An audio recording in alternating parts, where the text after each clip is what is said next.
पापा, हाँ बेटा। ये सारे लोग कह रहे हैं कि चाइना की वजह से सिल्वर का प्राइस बढ़ रहा है, क्या ये सही है? हाँ, कैसे?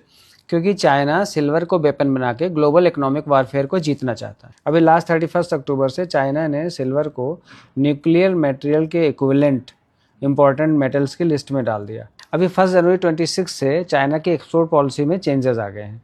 अब चाइना से सिल्वर एक्सपोर्ट करने के लिए लाइसेंस लेने की ज़रूरत पड़ेगी। लाइसेंस सिर्फ उन कंपनियों को मिलेंगी जो minimum 80 ton silver per annum produce करते हैं। तो इससे जो टोटल सिल्वर प्रोड्यूसिंग कंपनीज हैं 90% तो अपने आप बाहर हो गई, केवल 10% जो बड़ी कंपनीज हैं उनको ही लाइसेंस मिलेगा। अच्छा, लाइसेंस मिलने के बाद भी उनको पर शिपमेंट एक्सपोर्ट करने के पहले गवर्नमेंट ऑफ चाइना से अप्रूवल लेनी पड़ेगी, और ये अप्रूवल उस कंपनी को सिर्फ उस कंडीशन में मिलेगी जब चाइना में सिल्वर सरप्लस क्वांटिटी में होगा, और ये होना असंभव सा ही है।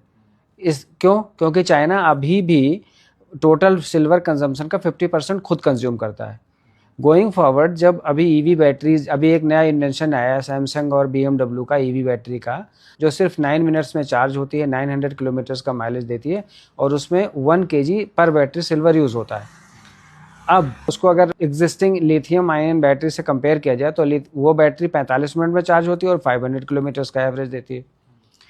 हाई परफॉर्मेंस की वजह से अगर ईवी का सिर्फ 20% एडॉप्शन हो जाए इस सैमसंग सॉलिड स्टेट बैटरी का, तो पूरा का पूरा सिल्वर अवेलेबिलिटी वर्ल्ड की सिर्फ इसमें ईवी की बैटरी बनाने में कंज्यूम हो जाएगी।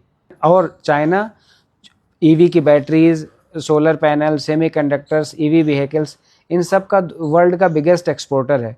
वो चीज़ें प्रोड्यूस करके एक्सपोर्ट करेगा या रॉ मटेरियल एक्सपोर्ट करेगा। तो इस चीज़ की प्रोबेबिलिटी अब बहुत कम है कि चाइना अपने यहाँ से फिजिकल सिल्वर एक्सपोर्ट करेगा। ये एक तरह से सिल्वर पे शैडो बैन ही है। यही चीज़ उन्होंने पहले टंगस्टन और रेयर अर्थ मेटल्स के साथ किया था। अब सिल्वर के साथ यही करके चाइना ना सिर्फ सिल्वर की प्राइसेस बढ़ाएगा बल्कि जियोपॉलिटिकल टेंशन भी बढ़ाएगा।